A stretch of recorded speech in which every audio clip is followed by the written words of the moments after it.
A grain of wheat study guide. Historical context of a grain of wheat.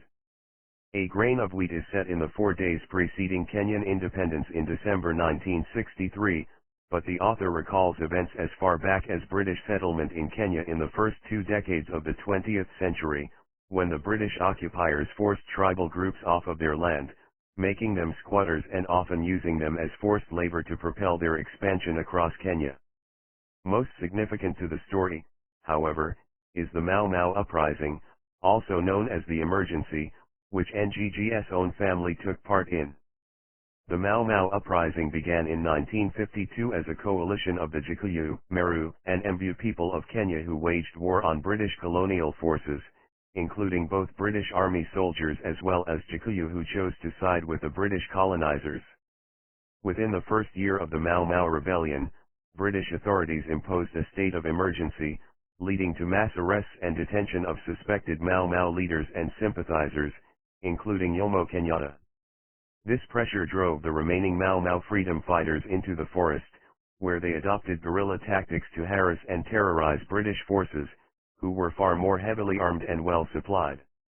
Although the Mau Mau's primary leader, Dedan Kimathi, was captured in 1956, signaling a formal defeat, various factions of Mau Mau fighters continued to wage their local wars against the British all the way until independence, playing a significant role in forcing the British to cede control of Kenya back to the Kenyan people. Other books related to A Grain of Wheat. Ngg's literature played a formative role in the development of African literature distributed to a global audience, as well as chronicling East Africa's struggle against British colonialism. Ngg himself was a close contemporary of Chinua Achebe, author of Things Fall Apart, widely considered the greatest masterpiece of African literature, which describes life in pre-colonial Nigeria and British arrival in the 19th century. Another notable contemporary includes Nigerian playwright Wole Soyinka, whose plays chronicling and criticizing both colonial rule and the independent Nigerian government, the most famous of which is Death and the King's Horseman, earned him imprisonment and exile from Nigeria, but also the 1986 Nobel Prize in Literature. A third important contemporary is Tanzanian post-colonial author Abdul Razak Gurnah, author of Paradise, a novel that sought to counter dominant Western imaginings of Africa propagated by Joseph Conrad's infamous Heart of Darkness. Key facts about A Grain of Wheat. Full title, A Grain of Wheat. When written, 1964 to 1966. Where written, Leeds University, England. When published, 1967. Literary period, post-colonial African. Genre, historical novel. Setting, Kenya. Climax, Mugo admits to his whole village that he, and not Karanjia, betrayed Kiaka to the British. Antagonist, Karanjia, John Thompson. Point of view, third person. Extra credit for A Grain of Wheat. Personal experience. The deaf and dumb character Gikuyu, who is murdered by a British soldier who does not understand that Gikuyu cannot hear his orders to halt, is a direct excerpt from Ngg's own life. One of the author's brothers was similarly murdered, shot in the back as he ran from a British man pointing a rifle at him, deaf and unable to hear the man's orders to halt. The central story takes place in the 4 days leading up to Kenya's independence in 1963, with frequent flashbacks to events that happen as early as the 1920s. In the village of Thabai, a man named Mugo desires to live a solitary life now that he has been released from the detention camps. However, he is unwillingly engaged by the movement, Kenya's League of Freedom Fighters and nationalists bent on reclaiming their sovereignty from the British colonialists.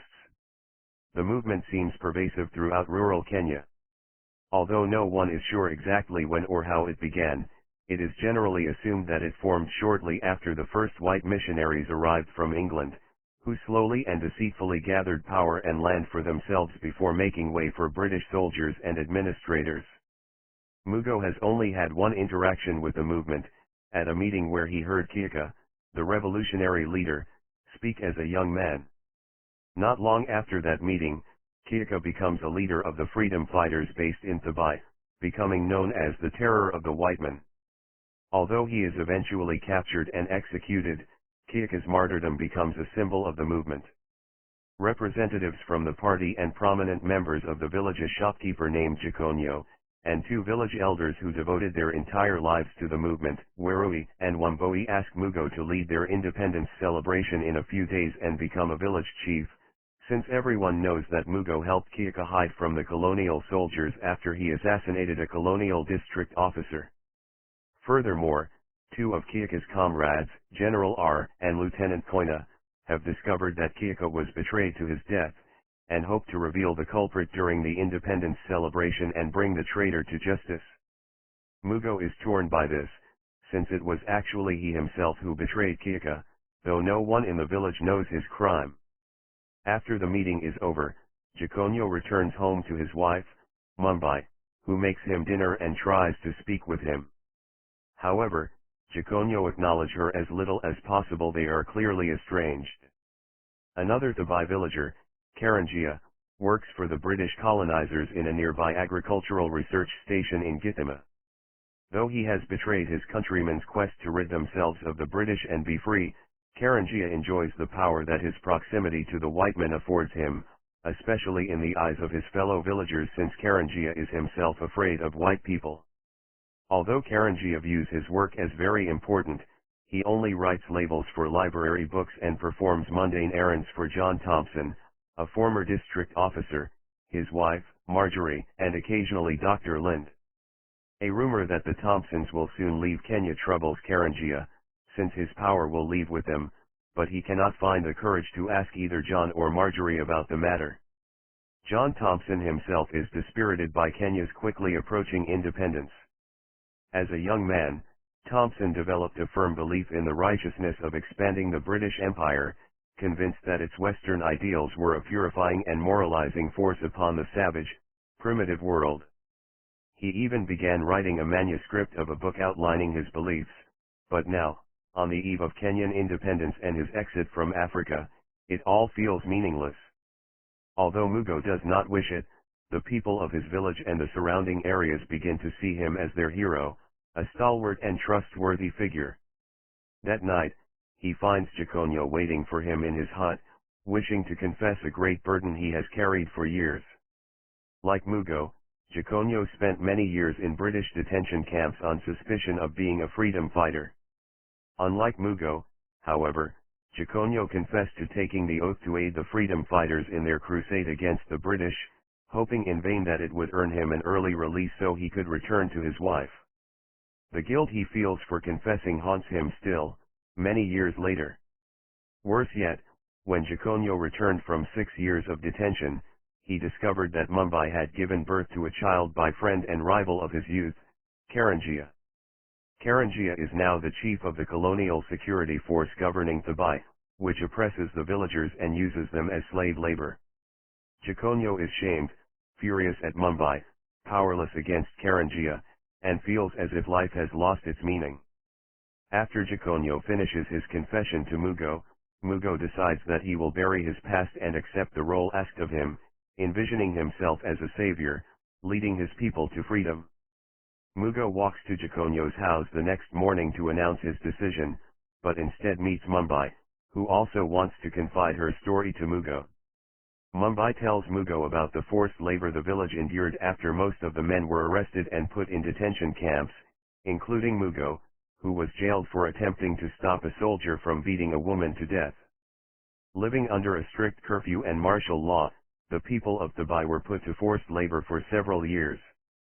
All of the women who lost husbands to the detention camps believed they would never see them again. Kiaka was one of the few men remaining in the village, and offered Mumbai and Gikonyo's mother occasional help and food until Mumbai discovered that he was working for the British colonialists. After this, she despised him. Karangia became the reigning chief of Tabai and a ruthless governor, but several times professed his love to Mumbai and tried to persuade her to be with him. She always refused, since she despised him.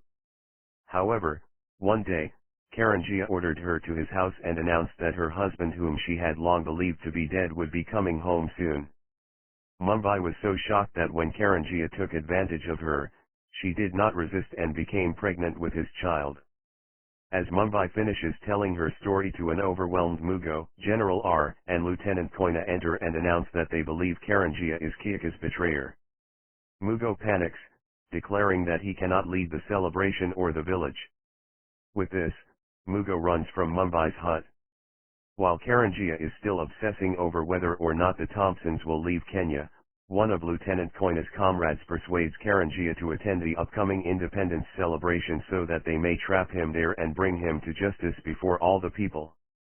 Meanwhile, John and Marjorie Thompson say their goodbyes to their British co-workers. After being cheated on a business deal, Gikuyu takes his anger out on Mumbai, beating her and calling her a whore. Mumbai leaves his house and moves in with her parents. Gikuyu's mother is furious with him. Meanwhile, Mugo walks through the village, which now feels less disconnected to him than it once did. Mumbai's story touched him in a strange way, and his self-imposed isolation seems threatened.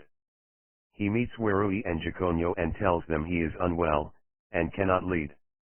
However, by refusing to lead, the people of Dubai view Mugo as even more humble and virtuous, and his renown quickly spreads, making him a nearly mythical figure overnight.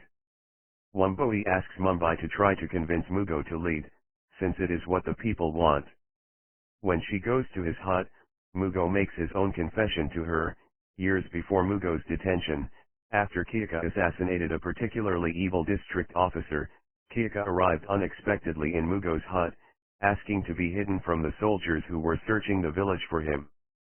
Although Kiaka trusted Mugo and saw him as a stalwart figure, Mugo was secretly furious at Kiaka for implicating him in the fight against the British. After Kiaka left, Mugo was terrified that the British would discover him and brand him a terrorist like the other freedom fighters, so he betrayed Kiaka to John Thompson, who was at that point the district officer over Dubai. While at first, Mugo's act of betrayal made him feel courageous, he quickly regretted his crime, but could not take it back. While Mumbai is initially horrified by Mugo's story and filled with scorn, this turned to pity when she sees the pain in Mugo's eyes. She decides not to reveal what she knows to anyone else, even though Kiaka was her own brother. She leaves, and Mugo is mentally tormented throughout the night by his own shame, but knows what he must do. The independence celebrations begin at night with singing and dancing. People from all over the region have gathered near Dubai to celebrate, and they sing songs about Kiaka and Mugo and freedom. Although they surround Mugo's hut and sing to him for over an hour, he will not emerge. The next morning, the ceremony of remembrance, where Kiaka's betrayer is to be revealed, is preceded by a foot race. Gikuyu and Karanjia race against each other, but both fall in the final stretch. Gikuyu breaks his arm and is sent to the hospital. Mumbai leaves, embarrassed by her estrangement with her husband, but Karanjia remains for the ceremony. Since Mugo will not speak, General R stands to speak in his stead. However, as he is about to accuse Karanjia of treachery, Mugo arrives, confesses to the whole gathering that he betrayed Kiaka. The crowd is stunned into silence and lets Mugo walk away unharmed. Rather than be angered by his treachery, they are stunned and impressed by his willingness to sacrifice honor, power, and wealth for the sake of the truth. General R, Lieutenant Koina, and Wambui arrive at Mugo's hut in the night to hold a trial in the forest and execute him. Although Mugo desires to live, he peaceably accepts this punishment for his crime. Karanjia, now a traitor to his people, shorn of his power without the white men present, and spurned by Mumbai, leaves in shame, exiling himself to wander alone, away from Dubai, Mumbai, and all that he has known. Gikuyu, though he is lying in the hospital, hears about Mugo's confession and is touched by his courage, hoping that he, too, may someday be so brave. He realizes that he has treated Mumbai wrongfully, and begins to take the first steps of attempting to reconcile himself to her. Summary: Mugo wakes from a strange dream, lying alone in his hut, deciding whether or not he should rise for the day. He finds a bit of maize flour in a corner of his hut and makes porridge with it, which reminds him of the porridge he ate in detention. Mugo leaves his hut, takes his tools, and begins walking towards his strip of farmland on the other side of his village, Dubai. On the way, he meets Werui, a village elder, who makes brief conversation about the coming of Uhuru until Mugo excuses himself. The land that Mugo is walking to was given to him by Werui to grow food on, since Mugo's own land was taken by the government during his detention. Analysis. Mugo wakes from a strange dream, lying alone in his hut, deciding whether or not he should rise for the day. He finds a bit of maize flour in a corner of his hut and makes porridge with it, which reminds him of the porridge he ate in detention. Mugo leaves his hut, takes his tools, and begins walking towards his strip of farmland on the other side of his village, the Bai.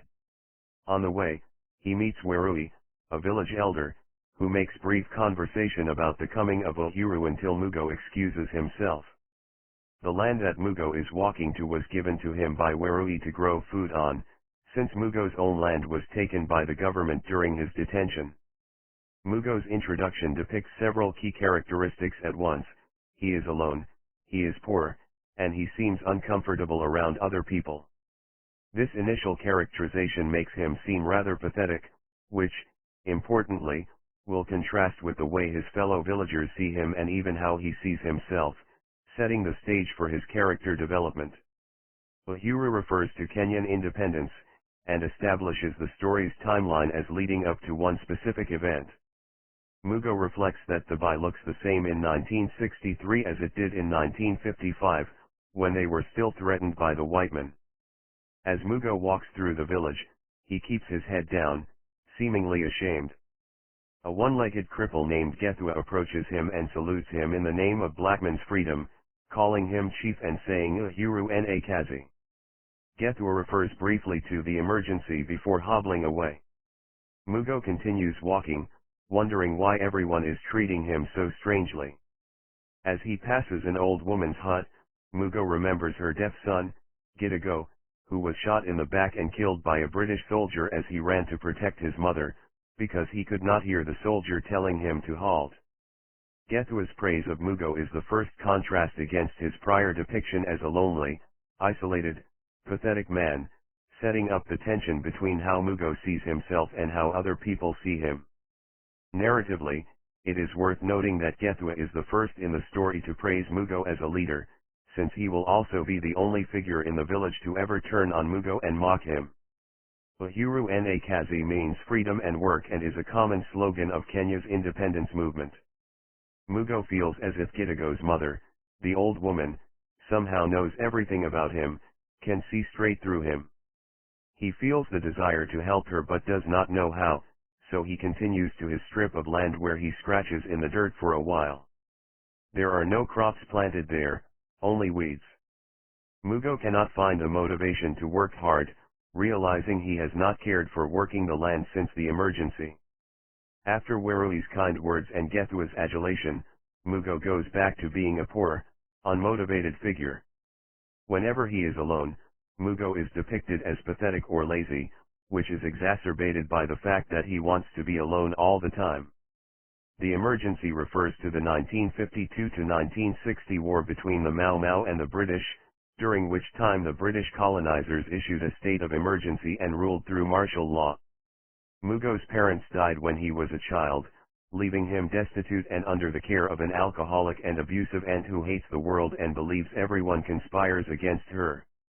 Often, Mugo fantasizes about murdering her, but does not have the strength. Regardless, she kills herself through overdrinking, leaving him alone in the world and oddly missing his aunt. After her death, Mugo decides that he will labor and become wealthy, forcing the world to recognize him as someone important. He holds these dreams until Kika had come into his life. Mugo's childhood abuse does much to explain his odd qualities and self-imposed isolation. Without the support of good family or even good friends, Mugo develops into a man who is unconfident and uncomfortable around other people. The fact that Mugo misses his aunt after she dies seeds the sub-theme of family and belonging, which will surface again in Mugo's final scene in the story. Mugo goes home early. While he is in his hut, he is visited by Werui, Wamboi, an elder woman of the village, and Gikonyo, a wealthy businessman. Fearful, Mugo runs to the pit lavatory where he waits for a long time before returning to the hut.